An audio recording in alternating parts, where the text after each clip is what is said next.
Tout mettre en œuvre pour que la paix revienne dans le nord-ouest et le sud-ouest avant le 9 février, date du double scrutin. Cette décision de boycotter intervient quelques jours seulement après le désistement à la surprise générale du mouvement pour la renaissance du Cameroun.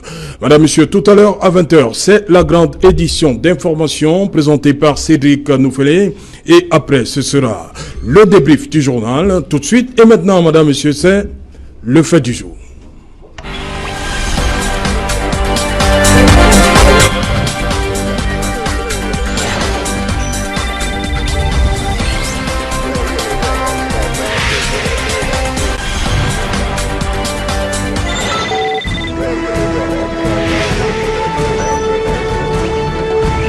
Le scrutin de février 2020, le Social Democratic Front absent. Si, 3 points de suspension. Pour en parler, je suis en plateau ce soir avec...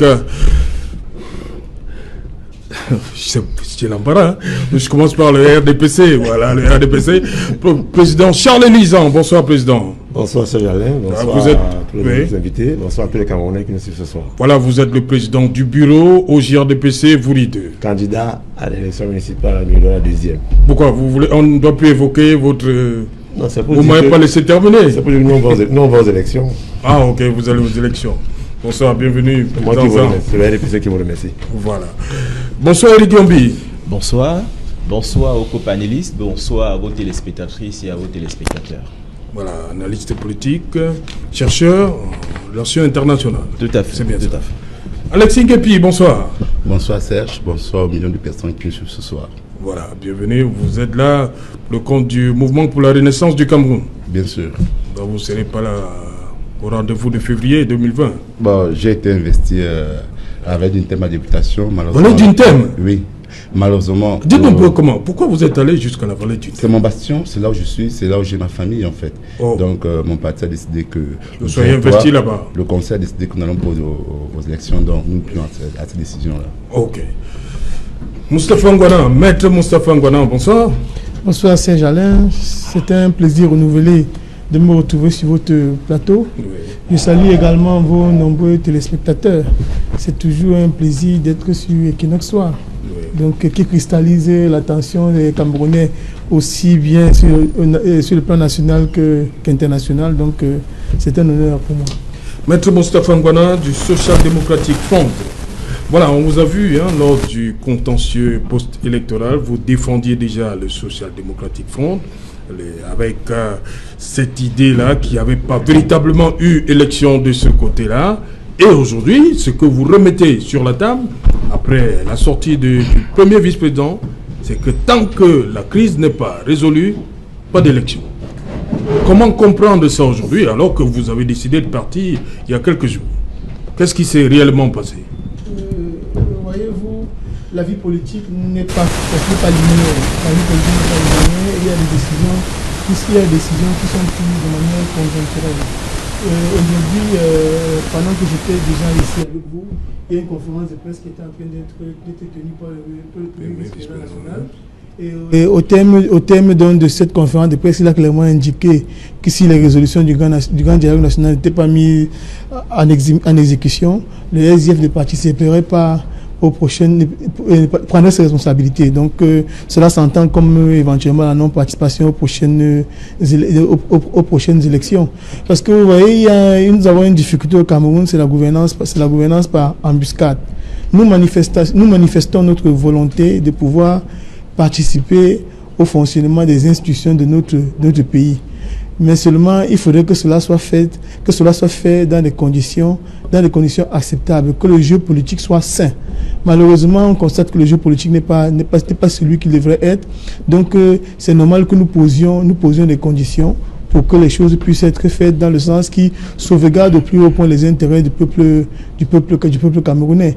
Maintenant, il y en a qui se demandent, qui doivent certainement se dire que nous sommes apparemment assis sur deux chaises ou je ne sais pas trop quoi, mais il faut que les gens comprennent que nous avons au SDF une certaine expérience dont nous pouvons nous targuer aujourd'hui.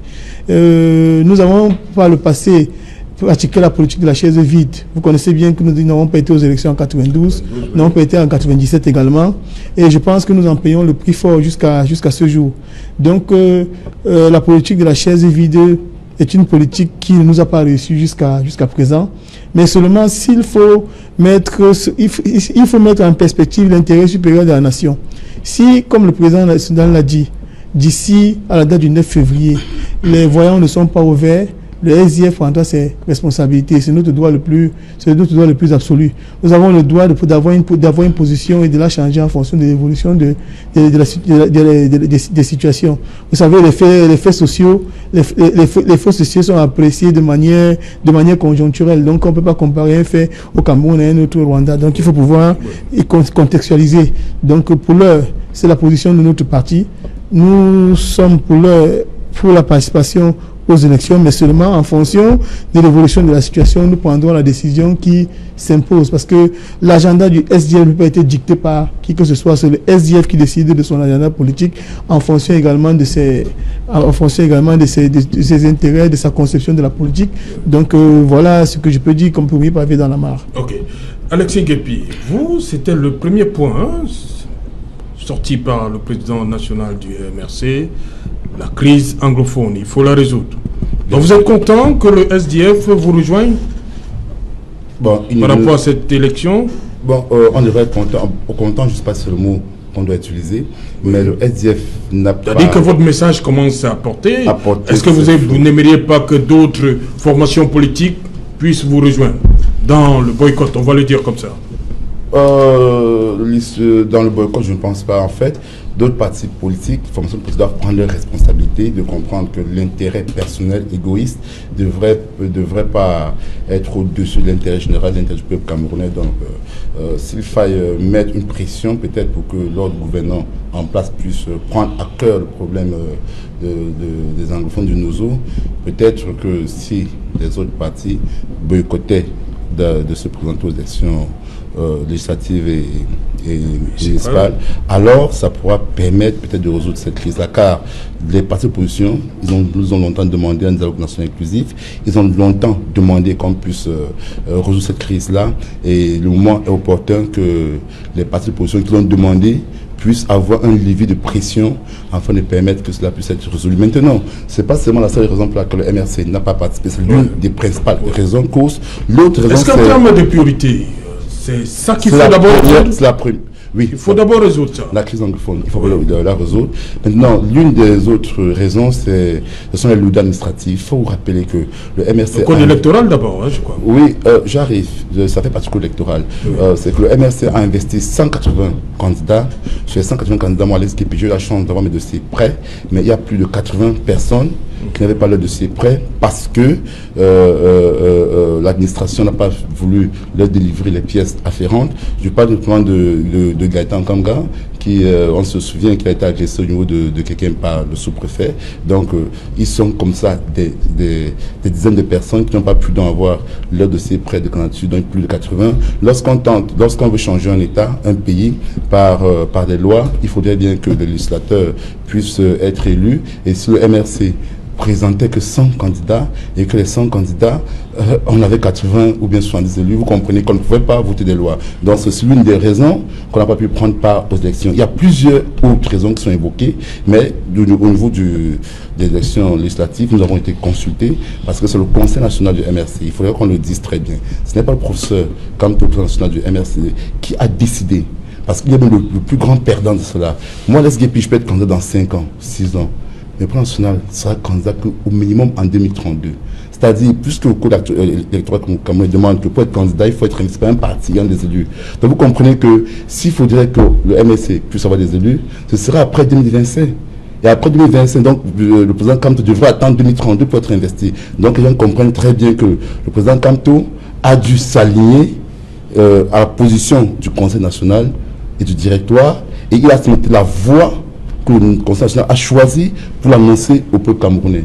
et qui est le plus grand perdant de cela. Mais un sacrifice de l'MRC, parce qu'on a estimé au MRC que ce n'est pas l'intérêt du MRC qui devait prioriser, ce n'est pas l'intérêt des élus, des candidats du MRC qui devait prioriser. Il fallait pour une fois prioriser l'intérêt du peuple camerounais et que le nouvel contrat social que le MRC inspire, écrit pour le peuple camerounais puisse être fait en bonne et due forme. C'est une raison pour laquelle on a décidé de prendre part à ces élections. Charles Lisan, Célestin Djamène ici lundi disait que il sait que vous buvez du champagne. Un adversaire, Kourias est parti, voilà un deuxième. Vous continuez à boire du champagne? C'est Jalais, je ne sais pas si celui qu'on appelle l'adversaire Kourias, si vous parlez du MRC, je ne pense pas qu'il soit si Kourias que ça. Le MRC, à ce qui concerne le RDPC, ne nous intéressait pas. Nous avions notre programme à proposer aux Camerounais. Ceux des nôtres qui étaient soit députés, soit maires allaient parler de leur bilan. Et on allait aller à la conquête.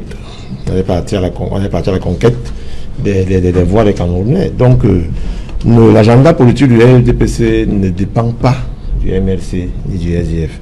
Je voudrais cependant dire que j'ai bien suivi le déroulé de mon frère de Newbel, Maître Moustapha, et d'Alain Nguepi.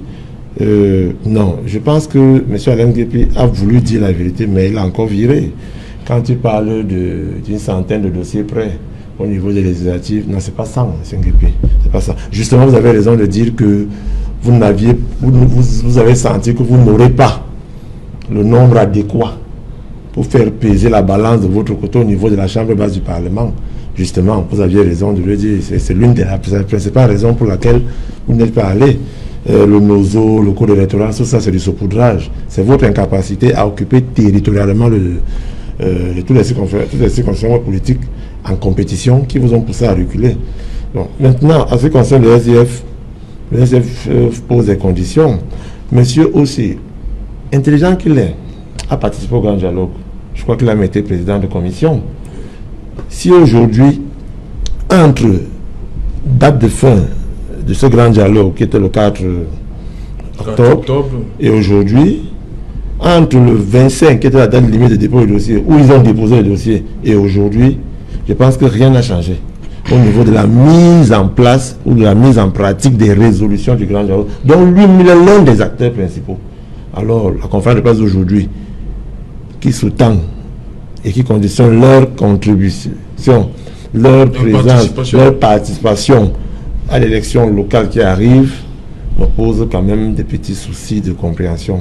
Je me dis, on a encore assisté là à un autre théâtre, et nous, RDPC, on ne va pas se le gêner. Nous sommes sereins, le parti continue à travailler. Si tant est-il, comme certains le disent, que cette élection le 9 octobre, le 9 février, pour nous, nous sommes prêts, nous sommes préparés. Nous allons entrer en campagne, le monde vient dès le 25 janvier. Oui. Donc nous, au RDPC, on suit l'actualité et on leur souhaite de revenir à la raison. Je souhaite le SDF. Je vois mon ami Wafo, avec qui je causais aujourd'hui, qui me disait qu'il est le futur maire de Douala deuxième. J'ai bien peur de son état actuel. Donc je leur souhaite bonne chance dans leur lit. Mais nous, au RDPC, si vous dites qu'on boit du champagne parce qu'ils sont partis, non. On ne boit pas du champagne parce qu'on ne tire pas sur les corbillards au RDPC. Éric Gombi, le MRC qui n'est pas là, aujourd'hui c'est le SDF.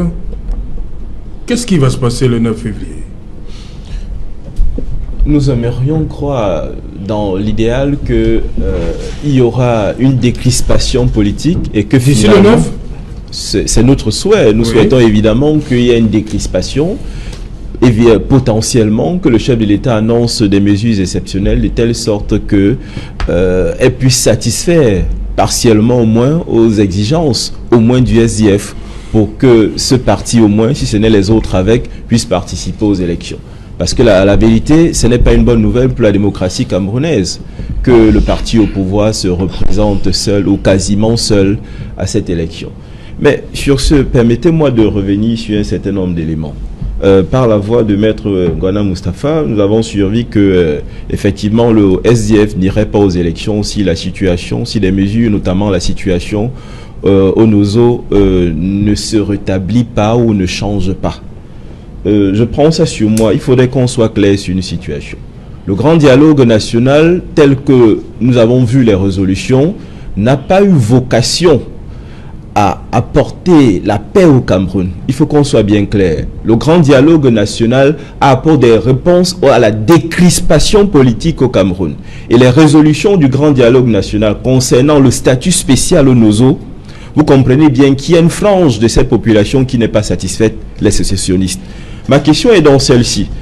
De leur point de vue, participer aux élections voudrait dire que la situation sécuritaire au Nozo soit totalement stabilisée, ou alors qu'elle baissera en intensité. Et dans ce cas, quelle serait l'unité de mesure pour nous dire que oui, en ce moment, nous pouvons participer aux élections? Je ne vais pas faire peur aux Camerounais, mais la réalité, elle est celle-ci. Le Cameroun est parti pour être encore dans un certain temps dans les affres de la guerre et du terrorisme, pour une simple raison.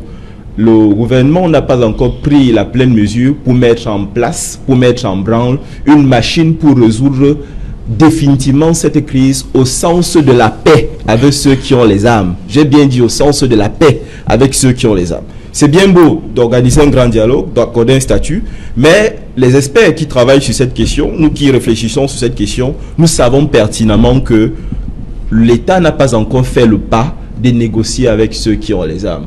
Et le chef de l'État l'avait dit lui-même, il souhaitait, il avait annoncé que les groupes armés participeraient à ce grand dialogue. Mais nous n'avons jamais vu, évidemment, ces groupes armés et nous n'avons pas de communications officielles concernant, évidemment, des discussions formelles avec ces différents groupes armés.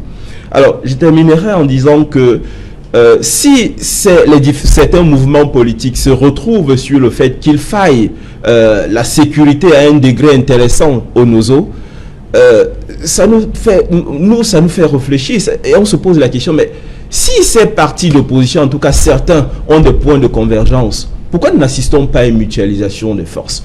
Nous aimerions, nous, peuple camerounais, que si tant il est que vous défendez les intérêts de ce peuple, auquel vous faites allusion de manière récurrente et de façon très têtue, mais pour le compte ou le bien-être de ce peuple, mettez-vous également ensemble pour montrer qu'on peut être plus fort ensemble. Parce que nous ne connaissons personne, en tout cas une seule personne qui soit forte seule. Nous savons plutôt que la solidarité peut être un élément, n'est-ce pas, décisif dans la construction notamment du Cameroun. Maître Moustapha, voilà. Je reste sur ma question. Entre votre décision d'aller à ces élections et aujourd'hui, qu'est-ce qui s'est réellement passé?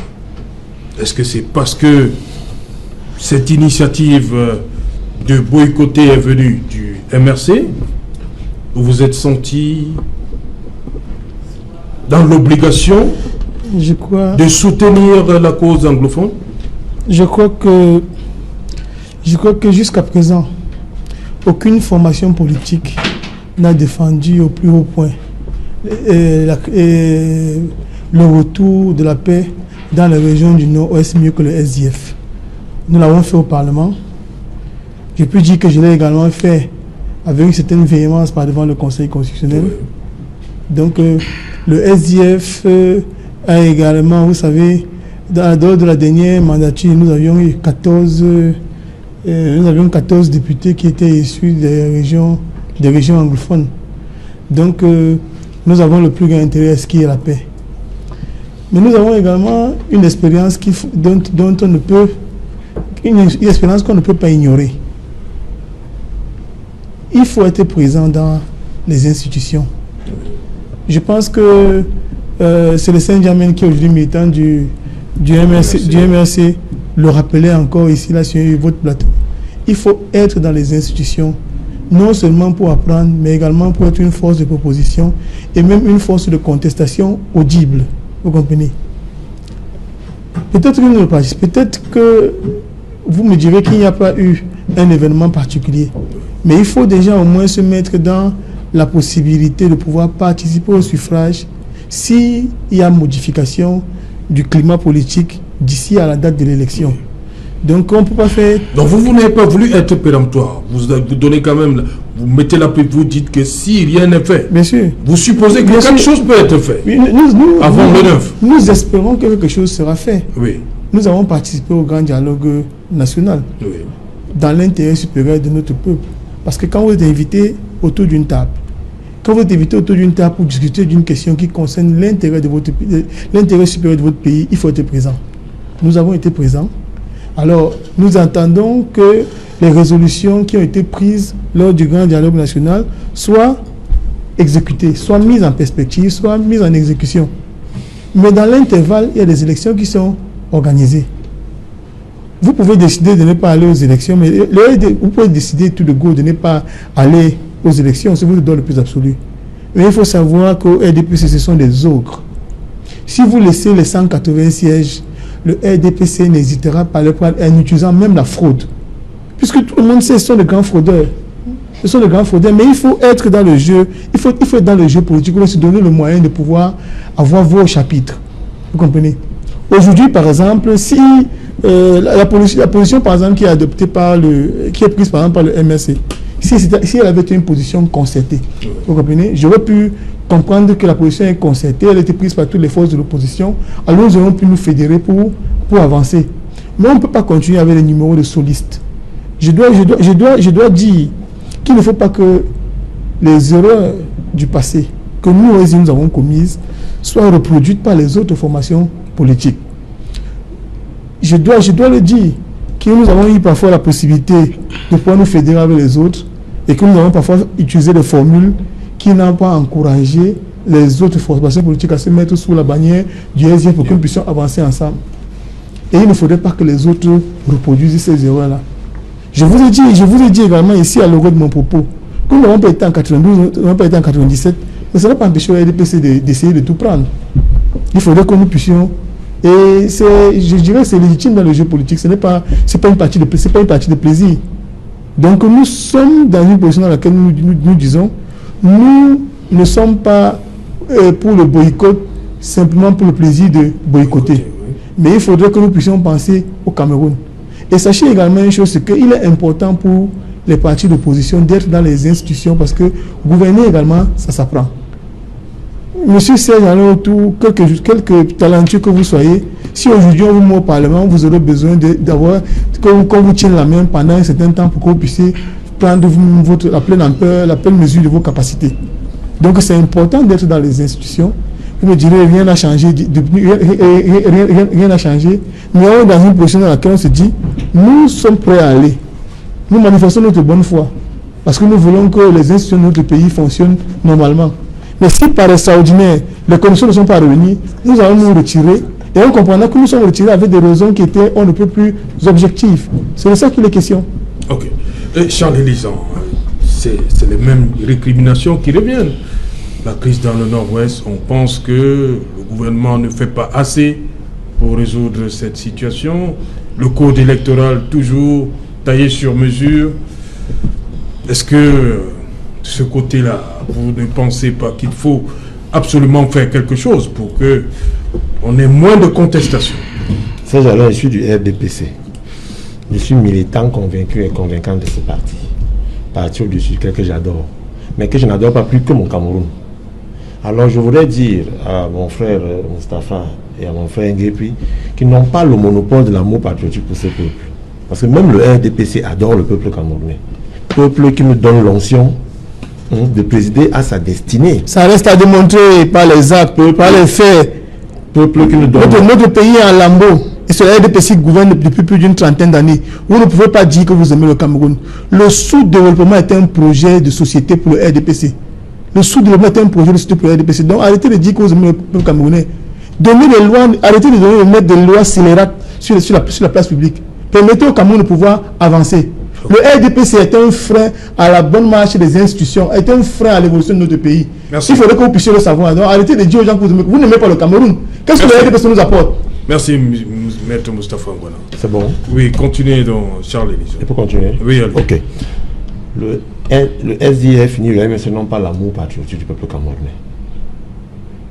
Même le RDPC aime le peuple camerounais. C'est le peuple camerounais qui a choisi de confier sa destinée à Paul Biya, candidat de notre parti, avec une coalition autour de lui.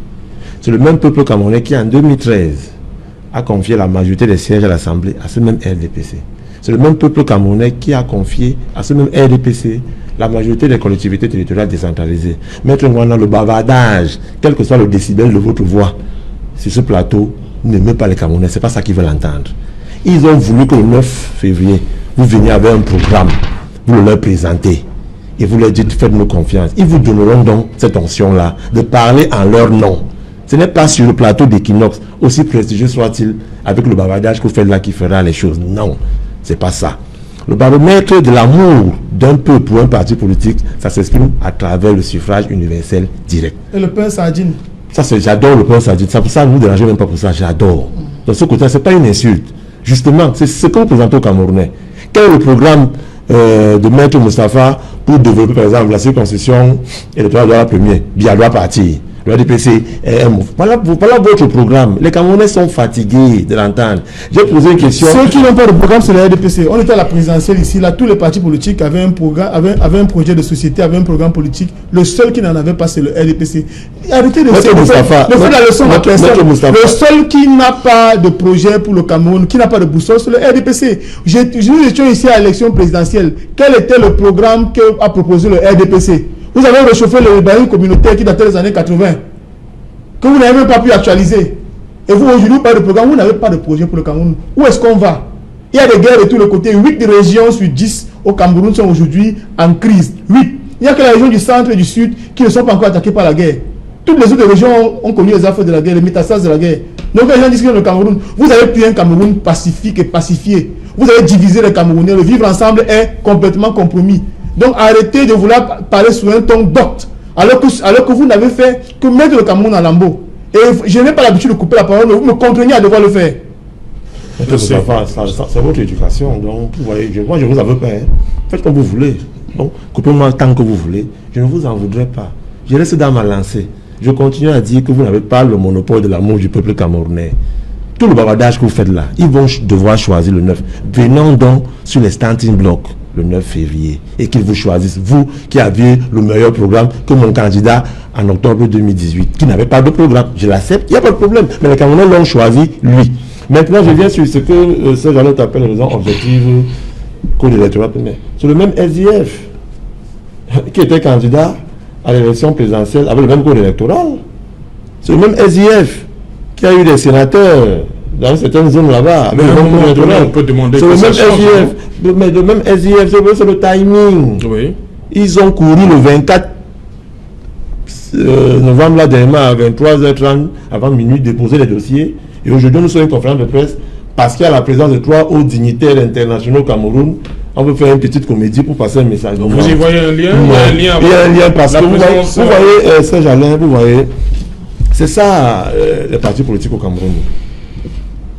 La démocratie, d'après ce que nous on a appris, c'est là où on légifère sur les lois.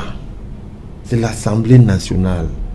Les partis politiques qui ont le meilleur programme pour les Camerounais, dont seul le RDPC n'en a pas, ils ont donc l'occasion de prendre l'Assemblée. Prenez l'Assemblée et faites donc des lois qu'il faut pour que le peuple camerounais que nous tuons depuis 1985 vous accepte. C'est le simple. On ne vous demande pas de faire le chantage, de dire si on ne résout pas la crise d'ici le 9 février, vous n'allez pas participer. Non, ce n'est pas ce qu'on vous demande. On vous demande des faits, maître. On vous demande des faits. Les populations de Yabassi, par exemple, vous demandent où est passé dans l'agropole, par exemple. Ce que les populations veulent. Il ne s'agit pas de parler de fraude. Fraude, non, maître. Vous avez pourtant une mairie à Douala 3e, avec le même code électoral, dans la même ambiance.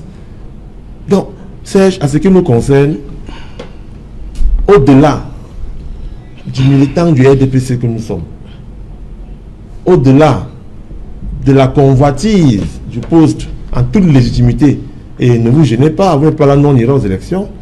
S'il ne faut pas s'encourager, on les prend. S'il ne faut pas les prendre, on les prend. On ne va pas se gêner, on les prend. Si le peuple quand même nous fait confiance, on les prendra. Mais maintenant, au-delà de tout ça, nous posons aussi des questions. Et les questions, c'est mais pourquoi le SDF et le MSC fuient? Le mot désister, boycott, ça, ils fuient. Parce qu'ils sont en train de reconnaître leurs vraies valeurs. La politique, ce n'est pas dans les réseaux sociaux. La politique, ce n'est pas dans le bavardage. C'est le terrain. C'est le terrain. Ma dernière émission ici, quand c'est là a eu l'honneur de m'inviter, j'avais en face de moi 2 conseillers municipaux. De Douala premier, bizarrement. Un était candidat à la de la 5e, votre ancien camarade, nouveau camarade de Bonfringue, et il y a aussi les IPAN en face de moi. Mais en demandant quel est le bilan du maire Malapa, je lui ai demandé quel est votre bilan à vous, aux conseillers municipaux. Ils ont tourné, à la fin, pour que M. Zipan nous dise qu'il a fait construire une case quelque part là-bas à Dedo. Et ça, aujourd'hui, dans une radio de la place, il a répété la même chose. Donc, quelque part, ils ont aussi un bilan à présenter. Vous aurez aussi un bilan à présenter, Maître Moussafa. C'est ça, la dialectique de la vie. Chacun aura un bilan. Le SDF aura un bilan à présenter, tout comme le RDPC. Ok. Alexis Nguepi, lorsqu'on suit le SDF, ils ne sont pas complètement out. Ils disent que si rien n'est fait d'ici le 9, mais à écouter le professeur Kamto lundi, il pense que on ne peut pas résoudre la crise anglophone d'ici le 9. Vous savez, le code électoral, rien ne peut être fait. Donc, est-ce que au MRC, vous êtes dans l'optique du report? Vous savez, le double scrutin. Le SDF est libre de ses choix, de ses engagements. Oui. C'est un parti de l'opposition. Nous n'allons pas nous mettre à dos ou bien critiquer le SDF. Ils sont de l'opposition. Notre adversaire, c'est le RDPC, sa majorité. Oui. Maintenant, nous n'allons pas parler du code électoral, on n'a pas du système électoral. Oui. Il faut qu'on soit clair dessus. Je voudrais juste dire que le MRC, nous sommes ceux-là, contrairement à ce qu'a pu dire M. Zan, que nous sommes sacrifiés pour l'intérêt général, pour un nouveau contrat social. Et que M. Zan, s'il a vient de dire tout à l'heure que s'il faut qu'on prenne 180, on va prendre. C'est du vol. Et je ne sais pas si dans une élection, on prend. Je crois qu'on est élu. Mais il a dit, s'il faut qu'on prend 180, on le prendra. Prendre quelque chose. Est-ce qu'on prend les députés? Ils sont élus.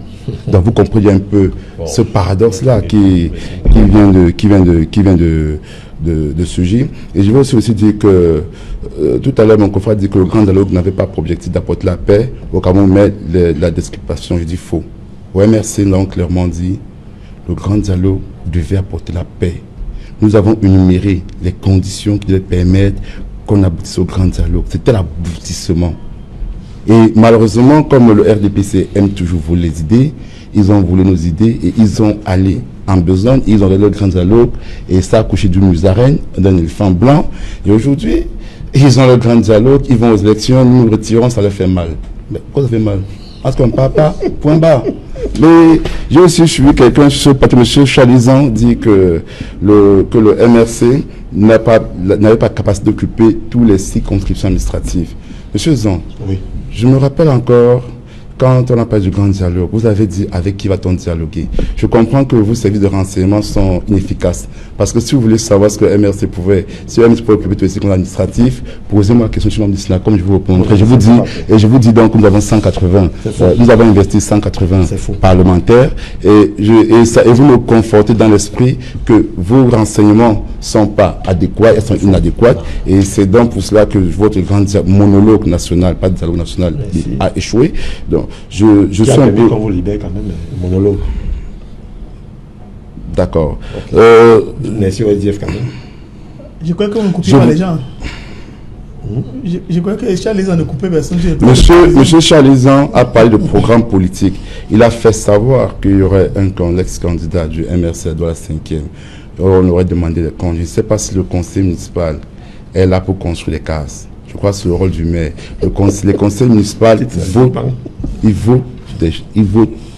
ils participent au vote du budget de la municipalité, aux résolutions, et c'est la mairie qui prend en charge. Nous savons tous que ces mairies sont administrées par les maires, c'est les maires qui proposent, les maires exécutoires et qui exécutent. Et si M. Zanvo nous fait comprendre qu'ils ont un programme pour Douala 2e et 3e, il tient à lui rappeler que leur programme de Douala 2e a permis qu'on nous donne des émeutes à Nebel, là où il est ressortissant. C'est leur programme qui a permis. Il tient à lui rappeler que pas plus tard qu'avant-hier à Dogbassi, nous avons vu des Camerounais, une bagarre générale pour 10 000 francs qui est tombée. Pour 10 000 francs qui est tombé et que ces Camerounais-là ont commencé à bagarrer pour 10 000 francs. Et tiens à lui rappeler que nous avons vu des marchés qui se brûlent tous les jours, des marchés qui sont dans vos circonscriptions administratives, électorales. Donc je ne sais pas ce que le RDPC peut proposer au Cameroun après 37 ans. Vous savez, ce qui se passe, c'est qu'il faut dire la vérité aux Camerounais. il n'y a jamais eu de sacrifice ultime pour le peuple. On a toujours fait de la politique politicienne au Cameroun. Il est grand temps qu'on pense au peuple, qu'on pense à l'humain, aux Camerounais. Parce que votre président, M. Zan, a tout reçu du peuple camerounais. Votre président, nos papas, nos aïeux, qui étaient des planteurs, des cultivateurs, lui ont payé l'école. Il a eu des bourses. Depuis 62, il est haut fonctionnaire. En 67, votre président du RDPC, il est secrétaire à la République. En 1975, en 68, en 75, qui cumule. En 75, il est Premier ministre.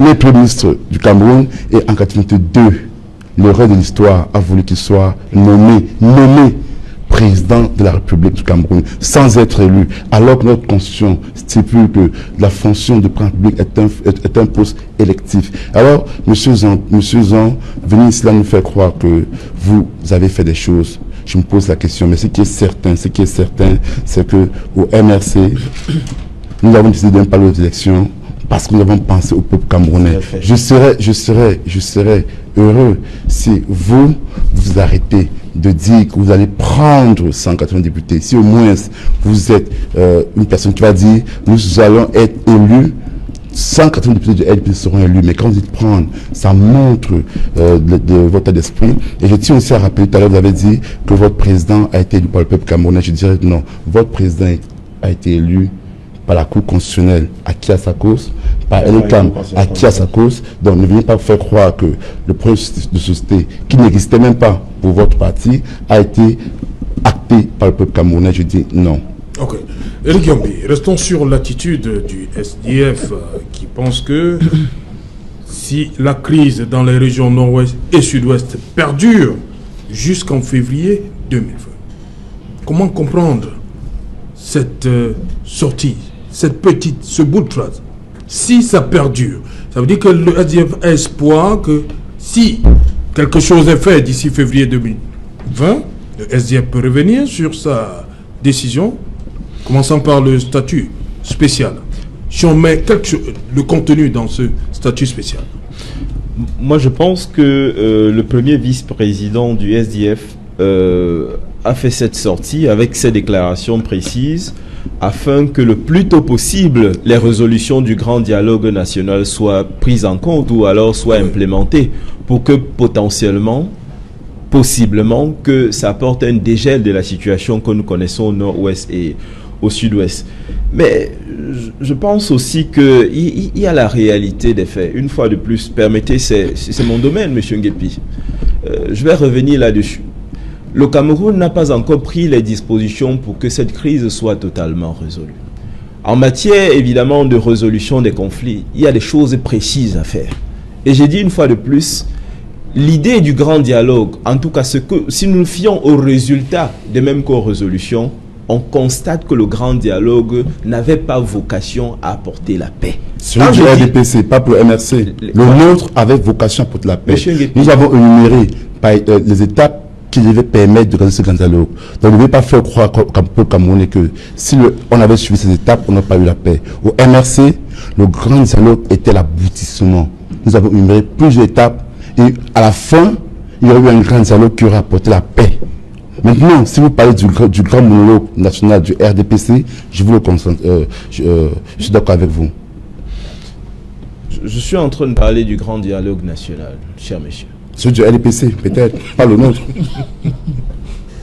Je suis un républicain, monsieur Nguepi. Je suis un républicain. Je le suis autant que vous. Je n'ai pas une république à part. Ma république est celle du Cameroun, monsieur Nguepi. Le mien aussi. Tout à fait, heureusement. Je disais ceci. Les résolutions du grand dialogue national, telles que nous les connaissons, n'ont pas vocation à apporter la paix, mais à décrisper la situation. Dit qu'il faille mettre en œuvre la paix, nécessite absolument négocier avec les groupes armés. Et aujourd'hui, nous n'avons pas des informations officielles allant dans le sens de la résolution, évidemment, au sens de la paix, pour qu'elle revienne totalement au nord-ouest et au sud-ouest. Maintenant, ce que j'ai envie de dire, une fois de plus, Monsieur Zan, oui. Nous sommes en République. La République est faite de contradictions. Tout à fait. Ce pays est un grand pays. Ce n'est pas seulement ces figures historiques que nous connaissons qui nous rappellent. c'est évidemment notre parcours. Un parcours difficile, mais nos parents ont toujours su être tenaces face à cette situation. Le Cameroun sera grand lorsque, évidemment, il acceptera, avec tous ses enfants, que puisse exister MRC, SDF et consorts, vent debout, regardant l'Assemblée nationale et évidemment concourant avec toutes les chances en tant que Camerounais.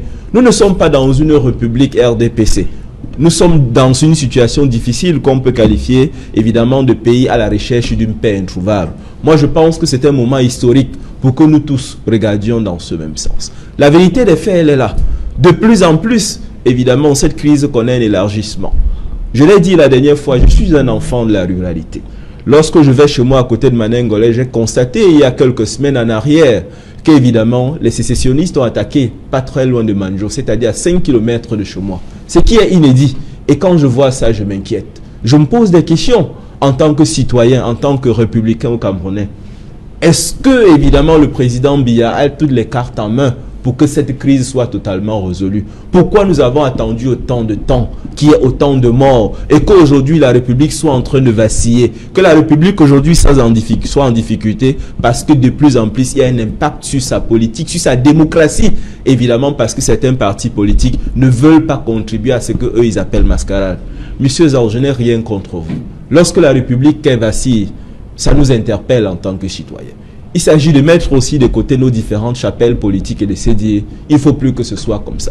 Lorsque je me lève le matin, j'ai envie de savoir, comme vous tous, je vais laisser quoi à mes enfants demain? Je ne vais pas donner des leçons à M. Biya, président de la République, en lui demandant ce qu'il va laisser après tant d'années. Mais moi, je me demande, lorsque ma fille me posera la question, mais papa, vous avez fait quoi de ce Cameroun? Je lui dirai quoi? Que nous avons apporté la crise au nord-ouest et au sud-ouest et nous n'avons pas pu la résoudre? Moi, je pense que c'est ça que tous les Camerounais, y compris le président de la République, devraient se demander. On va laisser faire ça jusqu'à quand? Voilà les vraies questions qu'on doit se poser. Alors, lorsque vous me parlez d'élections, je suis bien d'accord avec vous. Il faut des élections dans un pays. Faudrait-il absolument des élections marchant sur le sang de certains? Je ne sais pas. Je n'ai pas réponse à tout. Mais ce que je veux dire, c'est que nous sommes tous des Camerounais. Au-delà de tout, mettons-nous ensemble. Si vous pouvez porter ce message au plus haut niveau, vous l'avez dit tout à l'heure, du RDPC, avec un président issu évidemment de votre formation politique, j'ai envie qu'un jour, je rêve de ce Cameroun. On s'assiera, se regardant, peut-être souriant, mais main dans la main, appartenant certainement à différentes chapelles en se disant, nous voulons construire notre pays. Monsieur Zan, je vous vois dans ce Cameroun, cet autre Cameroun, plus en paix, plus en sécurité, tenant la main de Monsieur Nguepi et de votre ami Maître Moustapha Ngwana pour avoir un Cameroun différent. C'est ça mon rêve, Monsieur Zan, Monsieur Nguepi et Maître Ngwana Moustapha. Et Charles Élisant, justement, on a vu en 2018 deux élections, il y a eu la sénatoriale et la présidentielle. Vous avez vu la campagne de ce côté-là? Dans le Nozo? Oui. Non. Pas comme une campagne de vrai, c'est passé. Pourquoi donc ça ne s'est pas bien passé? Parce qu'il y a des guerres dans le Nozo. Et il faut continuer à faire comme ça? Aucun rapport. Pour une élection, pour des élections comme celle-ci? Aucun rapport. Est-ce que vous comprenez donc les réserves émises par et le SDF et le MRC? Mais sauf que ces réserves, si elles avaient eu lieu en 2018, oui, sans que ces partis ne participent à ces deux élections, je les aurais pris au sérieux. C'est simple.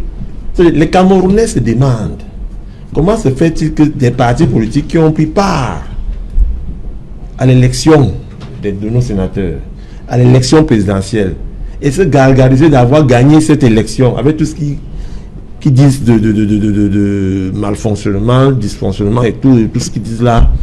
Mais comment se fait-il que ces partis-là, aujourd'hui, quand il s'agit de la première élection, celle qui détermine le fonctionnement territorial d'un pays, reculent? C'est ça le problème, Serge Alain. C'est ça le problème. Il ne faudrait pas bien qu'on enfarine les Camerounais de plus en plus. Monsieur Nguepi a parlé ici de l'erreur de l'histoire en 1982. Je tiens quand même à lui dire que c'est l'erreur de l'histoire. Monsieur Nguepi, qui a fait en sorte qu'en 2013, en organisant l'élection législative et municipale, que vous ayez votre unique député. C'est cette erreur de l'histoire-là. C'est cette erreur de l'histoire. Quel rapport? C'est l'erreur de l'histoire qui a nommé votre patron doyen de faculté. C'est l'erreur de l'histoire qui a nommé votre patron ministre délégué. C'est l'erreur de l'histoire qui signe le décret qui arrête les poursuites contre lui. C'est l'erreur de l'histoire qui convoque le corps électoral pour le 9 février et vous décidez de ne pas y aller. C'est quoi C'est ça l'erreur de l'histoire. C'est cohérent. L'erreur de l'histoire, donc, justement, c'est cohérent. Monsieur. Qu'est-ce que ça va le débat de ce soir? Nous sommes donc dans cette république-là, monsieur Yumbi, où il faudrait que les uns et les autres, si il faut parler de république et de citoyens, respectent justement les institutions que certains appellent erreur de l'histoire et que d'autres appellent. C'est-à-dire, voilà dans la république qu'on veut construire. Vous avez un parti politique qui a un mandataire qui traite le président de la république d'erreur de l'histoire. Voilà la république dont vous rêvez. Cette république-là que nous voulons, c'est celle où quand on convoque le corps électoral, nous allons tous et nous combattons tous tout ce qu'il y a comme dysfonctionnement. Quand un sous-préfet refuse de signer le document d'un candidat, fut-il du MRC, du SDF, ce n'est pas bon. Même nous, RDPC, nous condamnons cela. Ce n'est pas bon parce que nous voulons une république où l'autorité administrative sert le Camerounais lambda. Dans toute... Quelle que soit sa chapelle politique. Tout à fait. Ne croyez pas que nous-mêmes, nous n'avions pas les problèmes à faire avancer certains dossiers. Donc, je peux vous rejoindre dans le sens où la concession de ce pays-là, où nous allons tous nous tenir le bras, la main et tout pour avancer, est possible. Nous le souhaitons. Et c'est dans ça que le RDPC travaille. Mais ce n'est pas évident. Quand vous avez des gens qui pensent à la mutualisation des forces à ce moment, alors que quand il fallait mutualiser en 2018, les gens ont dit qu'ils peuvent tirer au pénalty seuls. Quand vous avez des gens qui estiment que c'est eux qui font et défendent la politique, non. C'est là où vous comprenez donc que le jeu politique est bizarrement donné. Maintenant, quand monsieur je pose les préalables, mais il faut qu'on vous fasse comprendre que les résolutions du grand dialogue sont en train d'être prises. Par exemple, encore en train d'être prises. Sont en train d'être prises, justement. Oui, quand on finit une réunion, je vous accorde, vous parlez du monologue, ça pour faire plaisir, c'est votre langage, j'accepte. Le monologue a donné des résolutions. Laquelle? J'y arrive. Les résolutions sont en cours. Première chose, la l'une des résolutions, dans la commission du bilinguisme, il fallait recruter des traducteurs interprètes pour traduire tous les actes administratifs en anglais et en français. Le recrutement en cours. 500. Le recrutement est en cours.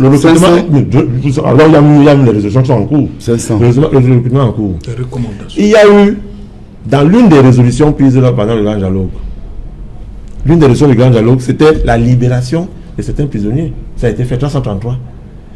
Au niveau politique, la décrispation du climat sociopolitique, vos camarades ont été libérés.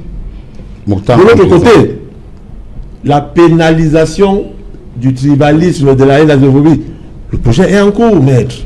Ça fait partie des résolutions du grand dialogue. Une autre chose, c'est-à-dire, il faut qu'on accepte cela. C'est parce que vous ne voulez pas accepter que les choses se passent. Mais maintenant, c'est là où le président a parlé de trois choses. L'opportunité, la faisabilité et la capacité à mettre en place toutes les résolutions là. Mais on y va petit à petit. Et c'est là où on a donc besoin de toutes les forces positives et constructives dont a rappelé ce matin la secrétaire générale de l'OIF. Okay. Elles sont venues, les deux dames et le monsieur, sont venus pour apporter du soutien à la mise en place et accompagner ces résolutions-là. Voilà donc là où nous allons. Mais je suis certain que si vous êtes sincère, vous qui avez pris part à ce grand dialogue, vous viendrez aux élections, ce que vous faites là, ce n'est qu'un petit chantage. Edmond Safangwana, oui. Je m'accroche à... Certains parlaient de surenchère politique, lui il parle de chantage. Nous ne faisons aucune surenchère. Nous ne faisons aucune surenchère politique. Surenchère pour avoir quoi? Parce que quand on fait la surenchère, c'est qu'on a un objectif. On voudrait avoir un avantage indu, je ne sais pas trop. Mais pour l'heure... Peut-être le pouvoir veut... Parce que organiser une élection sans le MRC, sans le Social Democratic Front. Nous ne faisons pas de surenchère. Le SDF a sa stratégie à elle, comme les autres formations de l'opposition et également leur stratégie. Et pour l'heure, le SDF a décliné la stratégie qui est sienne. Et le SDF, je vous l'ai dit à l'orée de mon propos, jusqu'à l'heure, à deux reprises c'est-à-dire qu'utiliser la politique de la chaise vide, ça ne lui a pas profité. Mais aujourd'hui, au regard de la gravité de la situation dans les régions anglophones, Nous voulons manifester notre bonne volonté. Nous disons, nous ne voulons pas participer aux élections. Mais il faut que les conditions optimales soient mises sur pied pour que les élections aient lieu. À défaut. C'est quoi les conditions, maître? Nous avons dit le statut spécial des régions anglophones, par exemple, a été mis en œuvre. Oui. Le statut spécial a été mis en œuvre. Tout à fait. Et il faut également que la crise dans le Nord-Ouest connaisse, dans la région du Nord-Ouest et du Sud-Est, connaissent des propositions, c'est-à-dire que des débuts de solutions qui laissent voir la bonne foi. Monsieur, aucune des solutions, les solutions cosmétiques. Non, c'est un coup. Ce sont les solutions cosmétiques. Je ne vois pas en quoi est-ce qu'un interprète qu'on aurait pris à Yaoundé, qu'on aurait désiré, par exemple, on aurait recruté à Yaoundé, va avoir comme ça fait partie des réclamations des populations du Nord-Ouest. Je vous coupe pour vous dire, non, quand vous donner les bonnes informations, parce que vous ne les avez pas certainement. L'une des réclamations de cette population, là au début de la guerre, mon frère Moustapha, c'était justement la forte présence de la langue française. Vous nous avez également, sur les documents au Hadaï. On nous a également reproché. On nous a également reproché à un moment donné de n'avoir pas émis les réserves en 2018. Il me souvient qu'en 2018, avant les élections, le SIA de manière répétitive a pris de manière répétitive en 2018. De manière répétitive en 2018, avant les présidentielles, le SDF a souhaité la décrispation de la situation. Le SDF était même pour que l'élection présidentielle ne soit pas organisée. C'était ça notre position. Et je me souviens que nous avons bel et bien écrit, même à Elekam, pour proposer des solutions, ou bien pour mettre en perspective l'impossibilité de pouvoir organiser les élections dans les régions anglophones. Nous l'avons fait. Nous l'avons fait. Aujourd'hui, ne venez pas prétendre que ça va. Voilà donc en pratique. Mais aujourd'hui, les solutions sont des solutions cosmétiques. Tout le monde sait. Tout le monde sait aujourd'hui, monsieur Zang. Ce sont les aujourd'hui, tout le monde sait. Qui sont en train d'être. Aujourd'hui, monsieur Zang, tout le monde sait. La solution que nous proposons, la solution utile pour nous, c'est le fédéralisme. Mais gagner l'élection. C'est le fédéralisme. Non, il fallait gagner l'élection. Est-ce que vous gagnez les élections? Le RDPC ne gagne aucune élection. On revient dessus. Il faut que je vous le dise, le RDPC ne gagne aucune élection au Cameroun. Et il faut que vous le sachiez, monsieur Zang. Monsieur Zang, vous n'êtes pas le baromètre de l'intelligence, je vous en prie. Et il faut également. Pas non plus le directeur de conscience. Justement, sachez-le. Monsieur Zang, si on aime son pays, si on aime son pays, nous n'avons pas le monopole de l'amour de la patrie. Vous l'avez dit. Je vous le conseille. Mais seulement, on n'attend pas être au pouvoir pour prendre des lois qui aillent dans le sens de la protection des intérêts de la nation. Merci.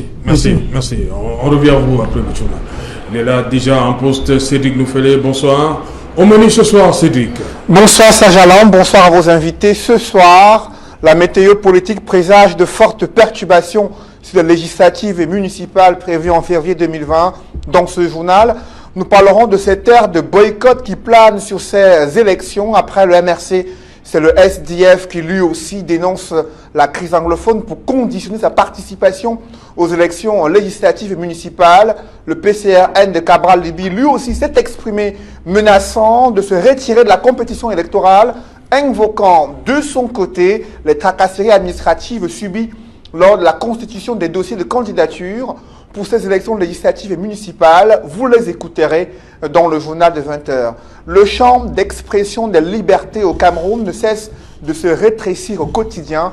C'est le constat que fait la Commission nationale des droits de l'homme qui interpelle le gouvernement sur les répressions systématiques des manifestations publiques au Cameroun. Nous ferons le point sur la situation des droits de l'homme dans le pays. Et une autre question concernant les droits de l'homme, ce sont les violences contre les femmes. À l'occasion d'une campagne internationale, la société civile attire l'attention des familles. Leur silence coupable est l'un des principaux obstacles pour lutter contre ce fléau, à savoir les violences contre les femmes. Nous en parlerons dans le journal de 20h. Dans la page internationale, nous évoquerons ce refroidissement, cette tension diplomatique entre le Bénin et l'Union européenne, après l'annonce de l'expulsion de l'ambassadeur de l'Union européenne au Bénin, accusé de s'immiscer dans les affaires internes politiques de ce pays d'Afrique de l'Ouest. Nous en parlerons dans quelques instants. C'est Jeanne. Voilà, fin de cette première partie et qu'il en soit, on se retrouve bien évidemment après le 20h de Cédric pour Equinox Soir, deuxième partie, le temps du débrief, toujours en compagnie de nos 4 invités. Place tout de suite, madame, monsieur, au 20h de Cédric. Nous faisons.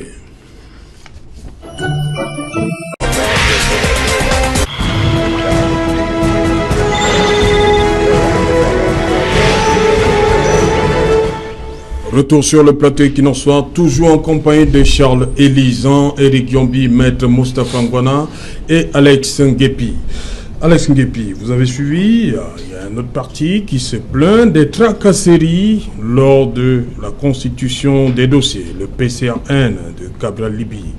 Oui, il faut avouer que l'administration camerounaise n'a pas fait son boulot et que l'administration aussi reprend. Est-ce que vous avez eu ce problème, vous? Personnellement, je n'ai pas eu ce problème, mais il y a des personnes qui ont eu ce problème-là. Oui. Nous avons rencontré ce problème dans plusieurs localités, dans plusieurs communes, notamment qui aussi où le sous-préfet a dû signer les attestations de domicile de nos candidats dans son véhicule. Donc ce sont des choses qu'on a dû remarquer. On a vu au niveau de Kekem. Bien sûr. Vous dites qu'il a signé étant dans son véhicule. Oui, dans son véhicule. Il ne voulait pas que vous entriez dans son bureau. Parce que nous sommes arrivés à de QC à 9h15. Oui. C'était fermé. C'était fermé. On a dû faire un poste. Et vous avez même dû prendre ce poste-là le vendredi. C'était fermé et il s'est amené aux environs de 11h. Il nous a réprimandé d'avoir fait ce poste-là. Et il a commencé à signer dans notre. Il ne voulait pas que vous rentriez dans son bureau, c'est ça? Non, c'était fermé. Et qui a les clés du bureau? Était fermé. C'est même le 10h30. qu'ils ont ouvert la sous-préfecture de QC. Et c'est vraiment de 11h qu'il s'amène parce qu'il a vu que le poste faisait mouche dans les réseaux sociaux et qu'il a signé cela dans l'intérieur de son véhicule. Donc, on va dire que, contrairement à ce qu'a pu croire, dire ou penser M. Zan, les réseaux sociaux ont eu leur effet parce que même son président avait annoncé sa candidature par les réseaux sociaux qui aujourd'hui semble décrier. Je tiens à réitérer quelque chose, c'est que l'administration camerounaise, ils doivent comprendre que l'État du Cameroun, c'est tous les Camerounais. Et que, contrairement aussi à ce qu'a pu dire M. Chalizan, c'est que on peut être candidat à l'élection présidentielle et ne pas être candidat aux élections locales. Pourquoi? Non, il n'a pas encore pris la parole. Hein. Ça, c'est le débrief. Hein. Oui, je sais. Je suis sûr. Oui. C'est la continuité. Non, pas encore. Il y a des règles aussi qui n'en sont. Nous sommes sur le débrief. Il y a la sortie de Cabral Libye. D'accord. Donc, parce qu'à un moment, on nous a fait comprendre que c'est beaucoup plus les candidats aux candidatures MRC qui avaient des problèmes. Voilà un autre Cabral Libye qui dit également que ces candidats, lui, ont éprouvé les mêmes difficultés. Je dirais que les candidats de l'opposition ont eu trop de problèmes, à l'exception de ceux de la majorité présidentielle, car le RDPC se veut être parti-État. Et voilà, nous avons des maires qui ont déserté les mairies, nous avons des sous-préfets qui ont déserté, et que nous sommes curieux de savoir, de se rendre compte que voilà, qu'ils ont pu signer, bien que le RDPC, les candidats du RDPC ont pu avoir le dossier signé, contrairement à certaines personnes. Il fallait même dire quelque chose, une incongrue. On ne peut pas comprendre que le directeur des impôts a pris un arrêté, qui est un règlement, qui demandait qu'on puisse payer 2000 francs pour avoir la non-redevance. Pour ceux qui allaient vite, 1000 francs, c'était la demande timbrée, et 1000 francs ont timbré la non-redevance. Alors que le collège électoral dit pas que c'est gratuit. Alors on se dit dans quelle république est-ce qu'on oppose ces règlements aux lois? Il faut bien comprendre que l'arrêté d'un directeur, c'est très faible. C'est comme une loi, mais en termes d'hierarchie des normes juridiques, elle est très faible. Mais quand il prend cet arrêté-là et qu'il viole le code électoral, qui est une loi, alors les amis du RDPC auraient pu arranger cela, ils ont laissé faire. Et malheureusement, nous avons donc dû payer les 1000 francs pour la non-redevance, alors qu'il est stipulé que la non-redevance, on devait écrire là, élection ou gratuit. Comme ceux qui ont fait pour le casier judiciaire, ou bien ceux qui ont eu leur papier pour d'autres, c'est écrit élection gratuite. Donc, ce sont des choses qu'il faille déplorer. Donc, si M. Cabral Libye a eu à faire cette annonce, c'est le calvaire qu'a connu tous les partis de l'opposition dans la majorité. Mais je dirais que dans les localités où il y a le MRC, c'est encore accru, où certains militants se sont fait agresser. Donc, c'est vraiment déplorable. Moustapha Ngwana, vous n'avez pas eu de problème? Bien malin celui qui dirait que les autres formations que les formations de l'opposition n'ont pas eu de problème. Lors du dépôt de sa candidature. Donc c'est un argument qui vaut vraiment pour. Lors du dépôt de sa candidature, candidature à Vouri-Est, l'honorable Mitchell, chez un de vos concurrents, a d'ailleurs évoqué ces situations-là. Donc il y a eu des blocages que nous avons subis, même ici dans le Mungo. Donc c'est le blocage qu'on a subi sur toute l'étendue du territoire national. Malheureusement, il faut regretter que certaines autorités administratives aient décidé de confirmer l'opinion qui est répandue et qui est aujourd'hui avérée qu'il s'agit en réalité du parti État. Parce qu'en réalité, les sous-préfets ne servent pas la République, mais ils servent une formation politique. Et c'est fort malheureux. La pièce qui posait, les deux pièces qui posaient le plus de problèmes, c'était la non-redevance et la station de domicile. C'est les deux pièces qui ont posé le plus de problèmes. Parce qu'au niveau des juridictions, généralement, les magistrats sont montrés corrects. Donc pour une fois, il faut... Mais pourquoi seulement les sous-préfets? Est-ce qu'ils se sentaient... Pourquoi au niveau... Pourquoi les magistrats n'ont pas fait la même chose que les sous-préfets? Vous savez, je ne veux pas parler du sexe des anges, mais il faut savoir une chose, c'est que l'administration territoriale a toujours été fortement impliquée dans le processus électoral. Ce sont les chefs de terre, comme on le dit, et ils reçoivent facilement les ordres des autorités, des autres autorités administratives. Et aussi, ils se sentent très souvent comme dans l'obligation de devoir soutenir le parti au pouvoir. Parce qu'il faut le dire, ils vont à tous les meetings du RDPC, mais ils ne vont à aucun meeting de l'opposition. Donc il faut savoir une chose, c'est qu'il y a une espèce d'imbrication entre les autorités administratives, particulièrement la préfectorale et le RDPC. Et vous vous rendez compte, mais je le dis, devant le conseil constitutionnel, j'ai suivi un avocat qui disait que l'administration territoriale et les RDPC, c'est les enfants d'une même maman. Donc je ne vais pas, ça n'a pas beaucoup changé. On constate malheureusement que les autorités administratives, heureusement que M. Zanla a reconnu tout à l'heure que ce n'est pas une bonne chose. C'est pas une bonne chose. Et ça ne sert, je me dis, ça ne sert pas le RDPC. De procéder ainsi. Il faut pouvoir gagner à la régulière. Mais malheureusement, certains ont décidé de rester dans les mauvaises habitudes et c'est bien malheureux pour notre démocratie. Et c'est ce qui aboutit aux déclarations comme celles qui ont été faites aussi bien par le MRC, le SIF que le PCRN. Et vous avez également suivi la Commission des droits de l'homme et des libertés qui est une institution publique mais qui va quasiment dans le même sens. On voudrait avoir des élections qui sont organisées dans des conditions optimales qui permettent à tous les Camerounais de pouvoir exprimer leur suffrage sans des blocages particuliers. Donc voilà ce que je peux dire sur la question. Oui, Charles Lisan, justement, ces sous-préfets, on ne va pas dire que c'est tous les sous-préfets qui sont comportés de la sorte. Hein. Il y a des coins du Cameroun où... Oui, il n'y a pas eu d'éclat de voix dans ce sens-là. Mais est-ce que lorsqu'on on accompagne toujours ça, on dit qu'ils servent le RDPC. Comment vous vous sentez quand on avance de tels propos au RDPC? Non, au RDPC, nous ne sommes même pas... On dit qu'ils auraient reçu des consignes pour le cas de Konsamba deuxième qui revient tout le temps. Pourquoi vouloir bloquer une liste MRC en Konsamba deuxième? Non, je ne vois pas un chef de terre bloquer la liste du MRC. Chef de terre est là. J'ai bloqué, c'est-à-dire bloquer ce document-là. Non, vous savez,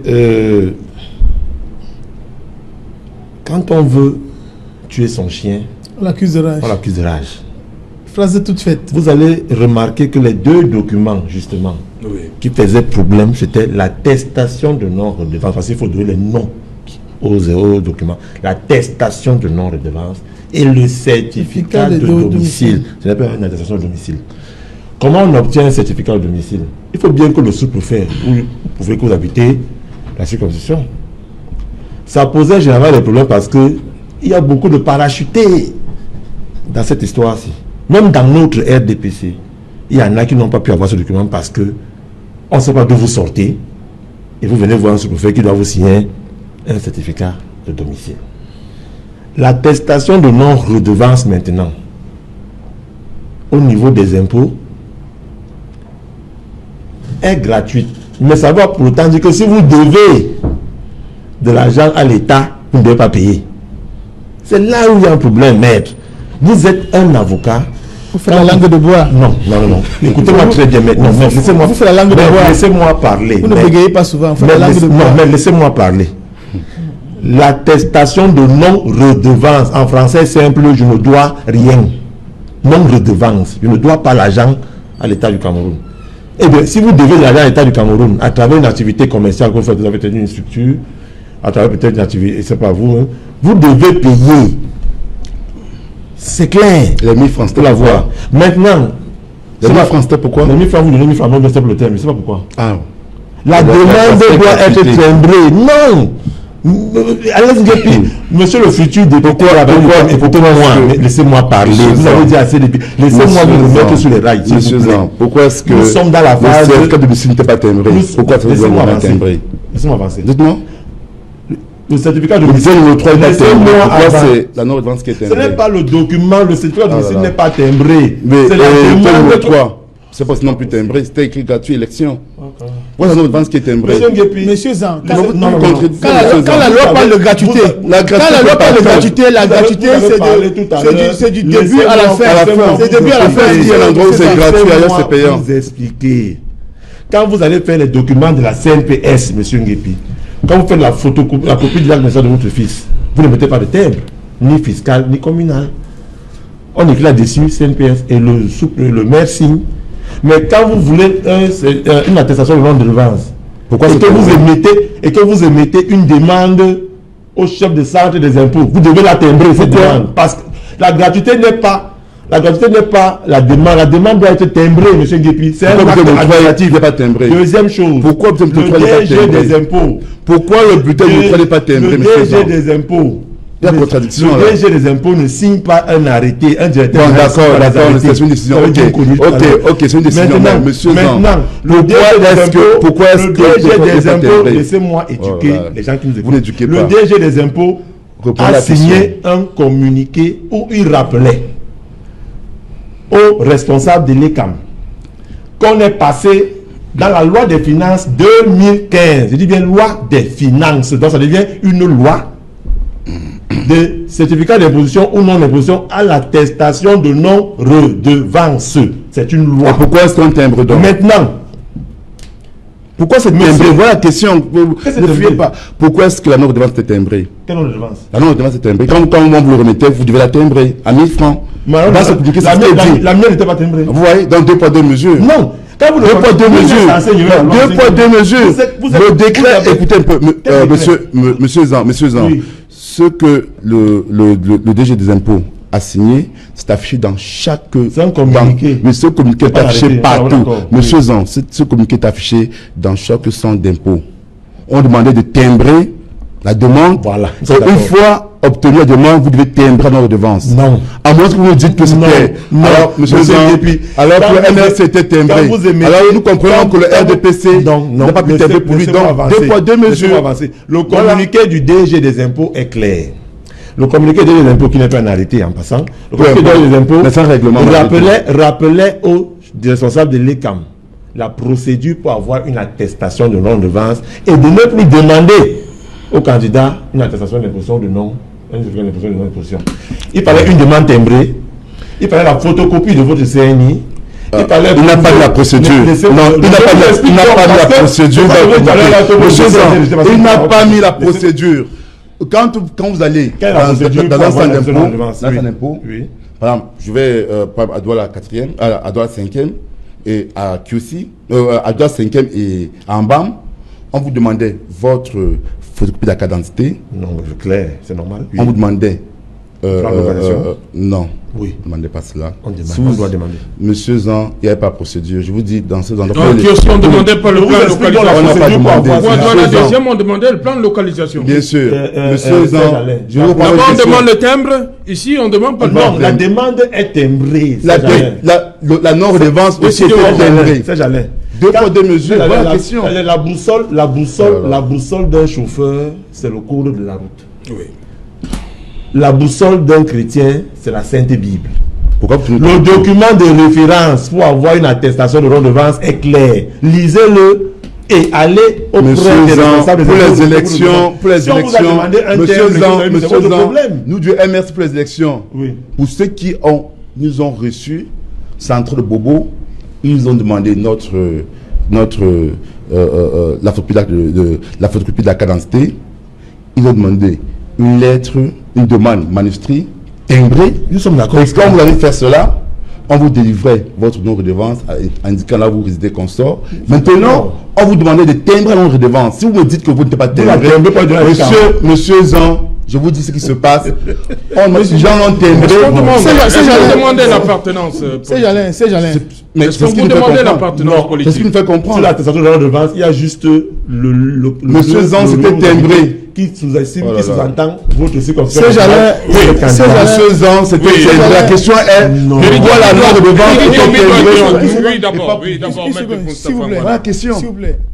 Le candidat s'exprime. Là où la loi ne distingue pas, il ne faut pas distinguer. Il faut connaître les principes de droit et s'appuyer sur eux pour pouvoir défendre sa thèse. L'article 295 vous dit que tous les actes judiciaires sont en gratuits. matière électorale dispensés du timbre et enregistrés gratis. Donc, il n'appartient pas au directeur des impôts dont les décisions sont inférieures à la loi d'imposer que dans le cadre des élections qui est une demande timbrée. Oui.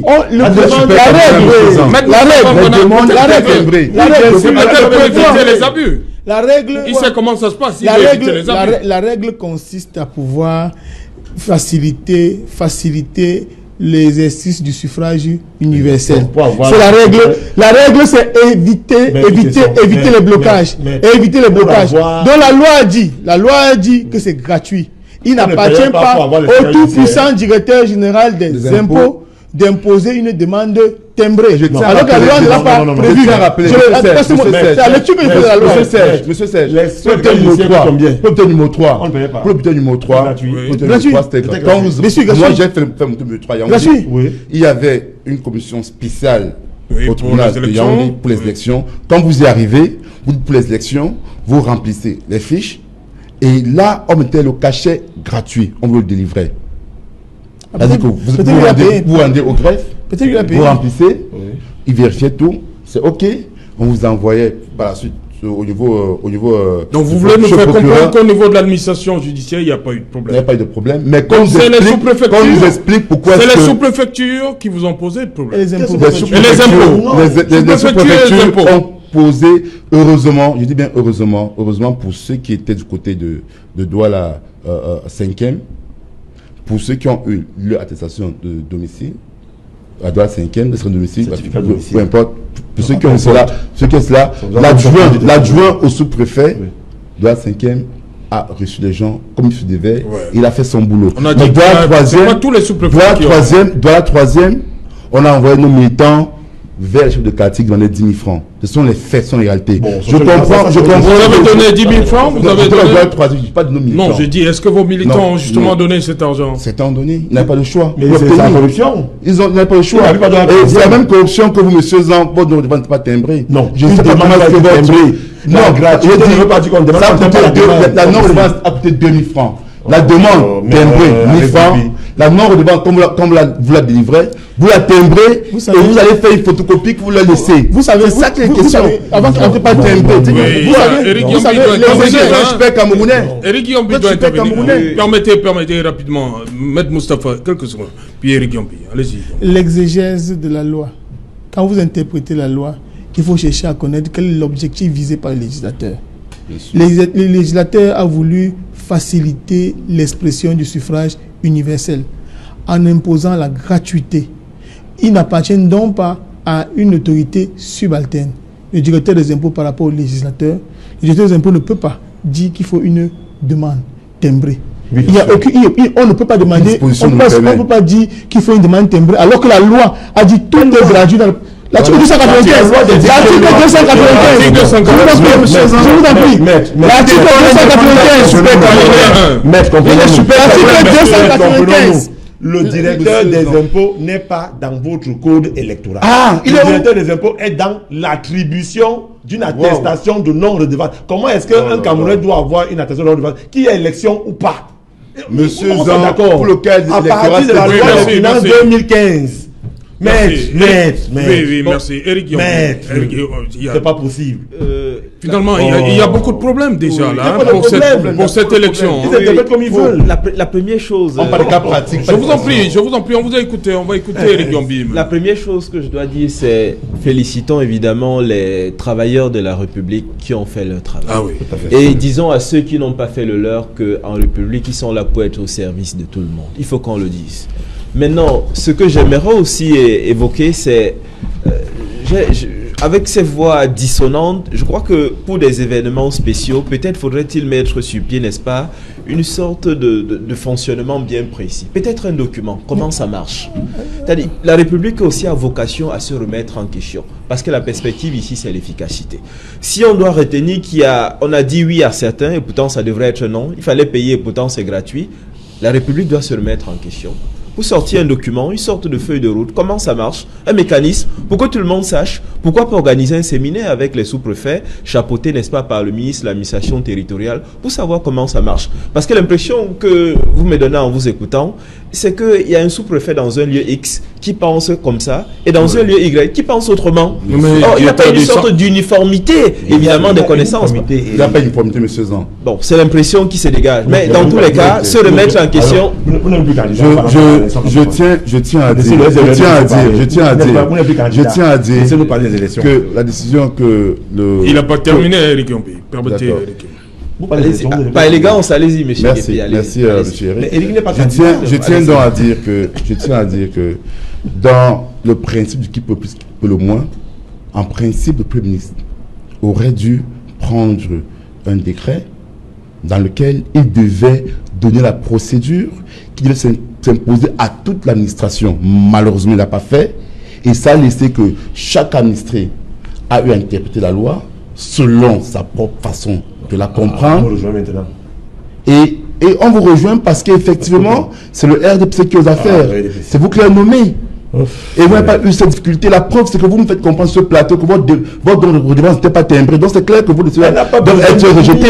Non, le vote était timbré. Le vote était timbré. Donc vous devez être rejeté, monsieur. Chez moi, c'est pas timbré. Non, monsieur Zan, je vous ai dit à Douala 5e, les non-redevance étaient timbrés. Je vous ai dit à Yaoundé 2. C'était timbré. Je vous ai dit à Ambam, c'était timbré. Donc, si vous nous dites que pas timbré, alors monsieur Zan, nous comprenons que ici au Cameroun, il y a des lois qui sont faites pour certains Camerounais et certaines lois pour d'autres Camerounais. Mon dossier est clair. Il respectait à la loi, l'esprit. Vous n'avez pas payé 2000 francs, on a payé 2000 francs, monsieur Zan. 2000 francs de quoi? Pour faire quoi? Nous avons timbré la demande. Elle doit être timbrée. Nous avons timbré la non-redevance. Non. Voilà la réalité. Pas besoin de la timbrée. Bien sûr, elle était timbrée. Et vous, vous avez dit non, ça c'est la vérité. Bon, en passant. C'est pas important. C'est pas important. On ne parle d'un sujet qui est passé. Donc, on vous dit ce qui s'est passé. Et si le PCN a dit qu'il faut quitter l'élection, c'est à cause de... Non, mais les 15 jours de plus pour terminer le dossier. Ça veut dire que ils ont notre problème. Ils n'ont pas le même problème que vous. Maintenant, ils veulent plus de temps. Ils veulent plus de temps. Je tiens maintenant à répondre, si vous me permettez, à une question de M. Zan, concernant le fait qu'on pouvait être candidat. S'il vous plaît. Je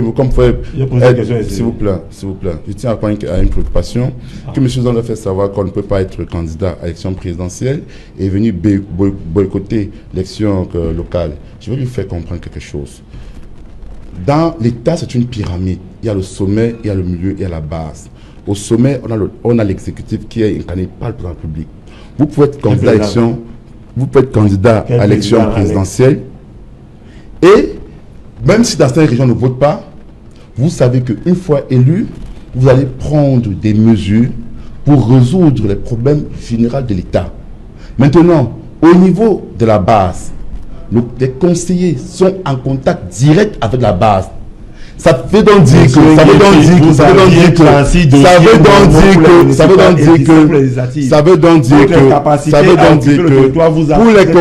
pour les conseillers, nous au MRC, nous avons estimé, comme les ateliers CAM a pris une décision, en demandant que les gens qui sont candidats au NOZO pouvaient construire un dossier à Yaoundé, nous avons estimé que un conseiller ne pouvait pas résider à Douala et Yaoundé sans être en contact avec sa population, sa base, qui est au Mozo, et venir être candidat et être élu sans jamais avoir été vous a compris.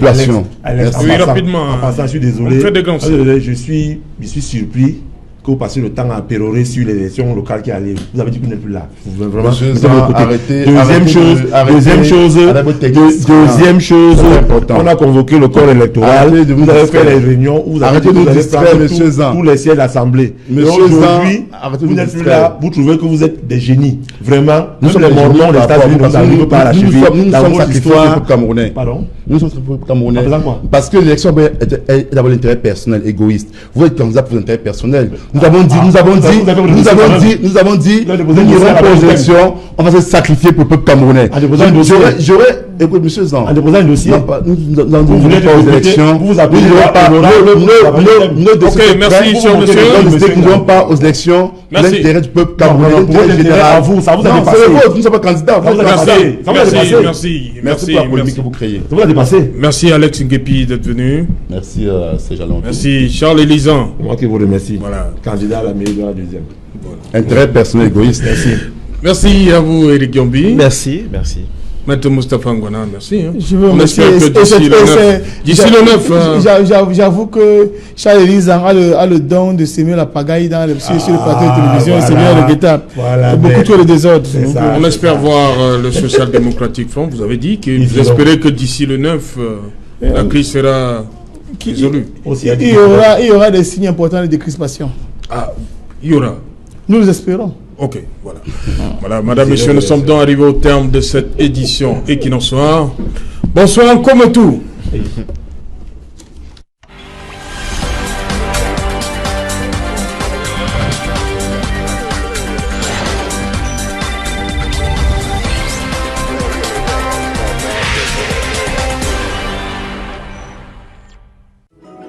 Ah, si tout le monde en offrait